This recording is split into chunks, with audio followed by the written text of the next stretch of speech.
Hello, and welcome to Dungeon Master Deep Dive. My name is Mason Edwards, and I am the Game Master for Arcane Adventures.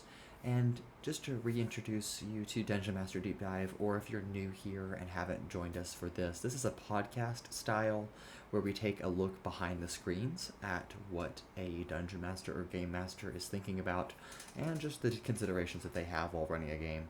And so this is from my perspective, just to help you get a little familiar with what I do elsewhere when I'm not running a game. So, let's go ahead and talk about a little bit of what we're going to look at for the rest of this episode. So, Dungeons and Dragons, which is the game that we play here at Arcane Adventures, the game that I love, but really just any TTRPG, is certainly not made as a one-size-fits-all table. And when I say table, that is virtual or in person. But again, it's not made for one size fits all.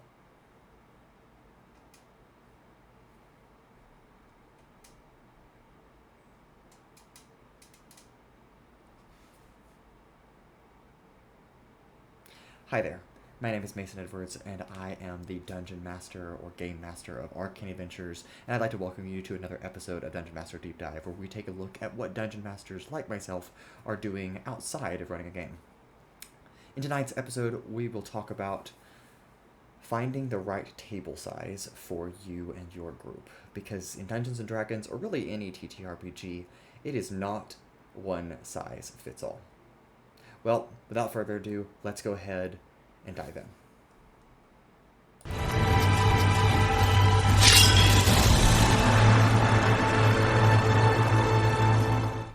And welcome back. So, for those of you that have joined me in previous episodes of Dungeon Master Deep Dive, or if this is your first time joining us, we would like to take a look at what's going on behind the screens, if you will. And so this is just a little extra tidbit of what we're going to explore. And if this is, if you've been following along, you can tell that this is the first time we've done it where you can actually see me. So hi, yes, my name is once again Mason Edwards, and I am so happy to be the Dungeon Master and Game Master of Arcane Adventures, and just to tell you a little bit more about what I do in the background outside of running our weekly games. So tonight we're going to talk about, as we already saw in the intro, some more details about the background of gameplay on a, I guess, metaphysical level, the more actual logistics of running a game, and what that size of a group of friends should you play with. Because, you know, what works for you and what works for somebody else and what works for me might totally be different, and that's totally okay. For reference, though, in Arcane Adventures, I run with a table of 8 players currently, and myself, and honestly, that's a lot of dice, and a lot of voices, and a lot of people to share the spotlight with. But it's okay, because we can talk about in a little bit how we manage all across the board, from very little tables to very large tables. And just to clarify for the rest of this episode, table refers to both in-person and virtual, whatever you choose to play. So, the classic design of Dungeons & Dragons was built for 4 to 5 players. So all of your core D&D rulebooks, all of your expansive D&D rulebooks are all talking about a core set of a balanced group of players, and that is 4 to 5. But, sure, 4 to 5 can work good for some people, but you might be like myself, where 4 and 5 seems too small for you, and that's okay. We'll talk about how you can manage Spotlight, how you can run smoother combat, how there's more consistent scheduling, all of which are pros of having a smaller game group. But it's more of a framework, it's a suggestion, not a rule. So let's start with very small, and we'll work our way up. So you can have solo D&D, and I've looked into this before, and though I have very little experience in solo D&D myself, I have some friends and some colleagues that I know that have had some experience with solo D&D, or even duo sessions where it's just a dungeon master and a player, and that's it. What this allows for is more intimate storytelling, a deeper type of roleplay, and honestly more emotional investment. There's more drama involved when there's just one person. And honestly, there's hardly any scheduling conflicts, especially if you're doing it with yourself, right? You can just do it whenever you want to. So I can just sit down, roll some dice, guide myself along, And in the solo type of play, I am operating as both the game master and the players and all the NPCs, so you get a little bit of everything. But if you're looking more to take on just actual D&D as its traditional sense, obviously there are some different mechanics that we need to get into, and so we'll go ahead and dive into that as well. So there is the solo adventurer's toolbox that exists if you're looking for solo D&D, or just a journaling style of play as well.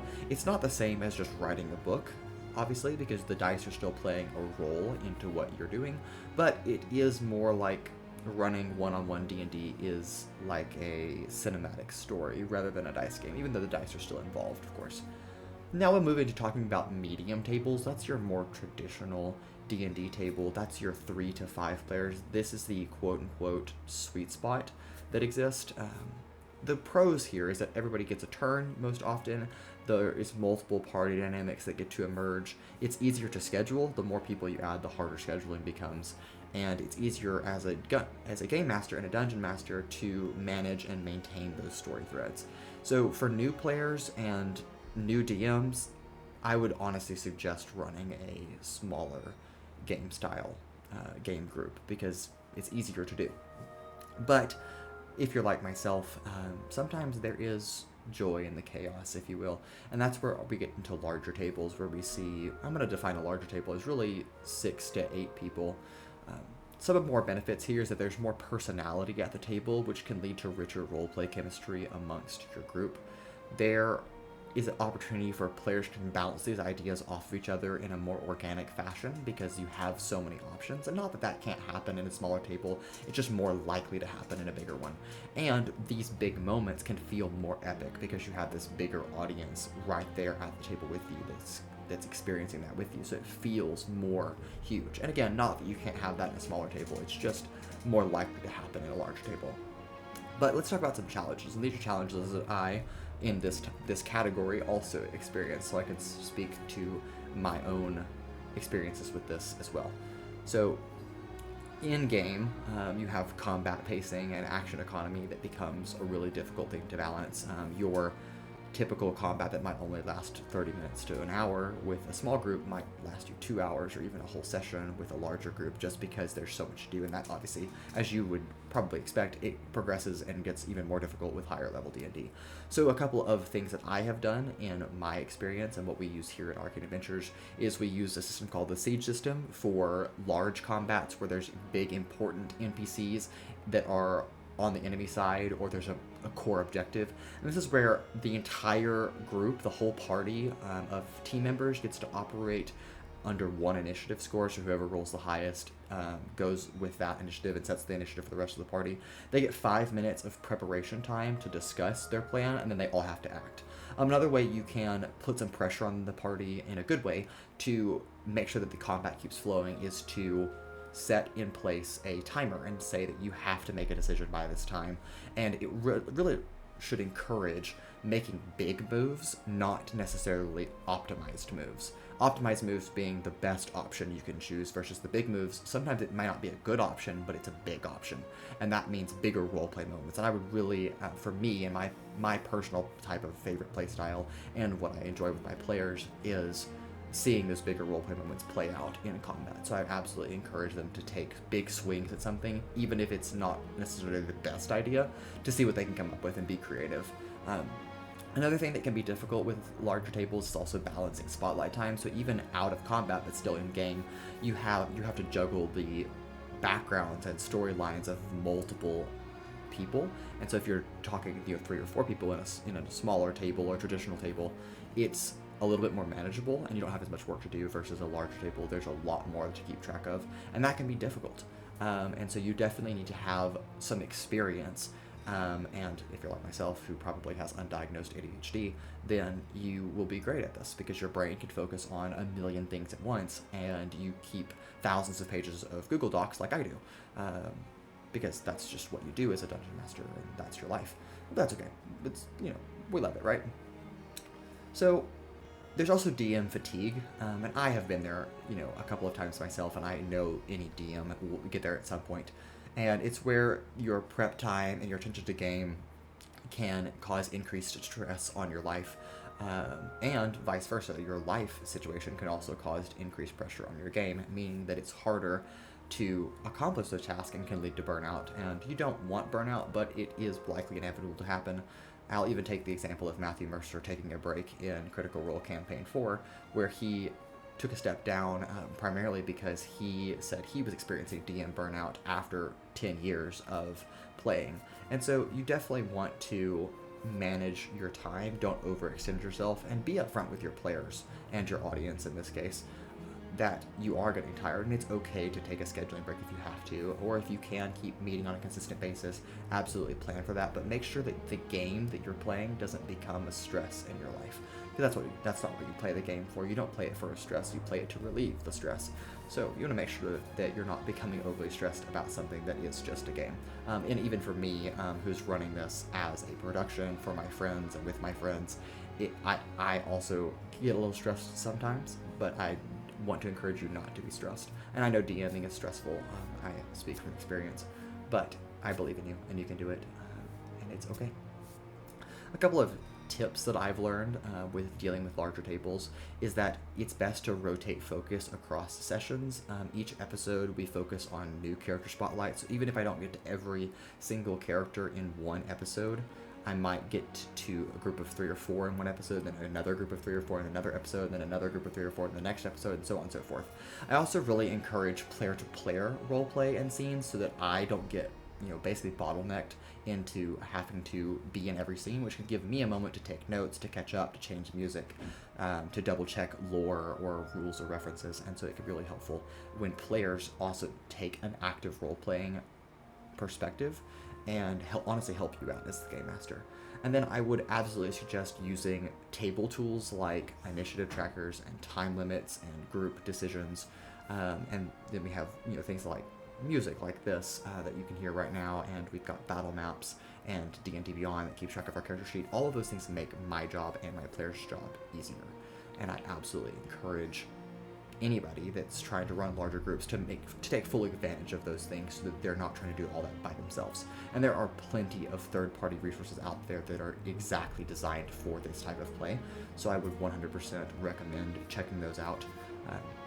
So that way you have more time to focus on running the game, and that's what you're here to do, and playing the game with your friends. Because at the end of the day, the game is designed to be fun and enjoyable. And if it's not fun and enjoyable, then you need to really analyze what's going on in the background and see how you can get back to that point.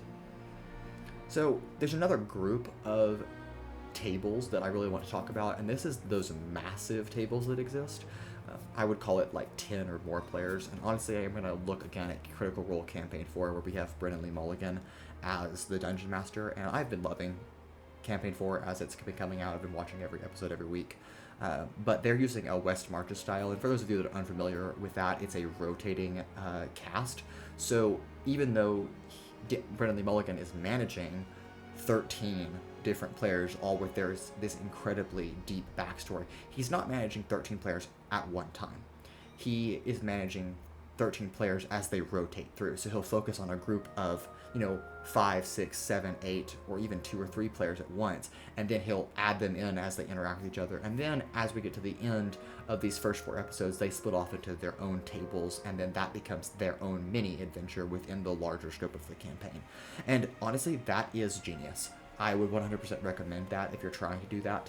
I have run a table of more than 10 before. Once in my life, I learned that 8 to 9 players is kind of my maximum. That's what I feel comfortable doing and what I have the most experience in, but it's absolutely manageable. You just have to make sure that you have a good focus on what you're doing and are able to juggle multiple storylines happening at once between different groups in the same adventure. There is separation there that happens, and therefore you have to focus on different arcs, and there's also shared word building and asynchronous storytelling that occurs, so you have to be able to keep track of all that. And I would really reserve those massive tables for really experienced GMs that feel like they're comfortable doing something like that. But I would, if you're a beginner GM or a player that is interested in GMing, I would 100% recommend starting somewhere lower on the tier list, and don't start with a massive table of 10 plus, because I did that one of my first times GMing was with a large group, and it didn't necessarily flop, but it didn't go exactly as I wanted it to. And so you definitely can avoid those pitfalls if you start off small, build up your experience, and then as you get more comfortable, add more players into the group. And there is no universal right table size. It's really just whatever fits your energy and your storytelling style. I would encourage you to experiment. Run a one-shot with 2 or 3 people, then try a chaotic session with 7 or 8. And find what you enjoy, where you're comfortable with. And the more you play in these games, the more experienced you'll feel, and the more experience you have, and the more you will know what your comfort zone is. And that's what I recommend, and how I would navigate going about feeling, getting familiar with the gameplay that you have and the table that you have. Because I did not get to running 8 players by any means. I did not get to running a group of 6 to 8 players on the first bat. It took me a long time and many years of experience to get to this point, and I'm really happy and I'm really comfortable with where I'm at currently. But again, for people that are learning and are getting new to the game, you need to experience a wide spectrum of play before you decide that what you're comfortable with. So, as we're closing out, I'd ask you what your ideal table size is, if you know it, and why is that so? And you can answer that in the comments, and I would love to hear it. But for now, that's all for this episode of Dungeon Master Deep Dive, and as a reminder, the adventure continues, and we will see you next time.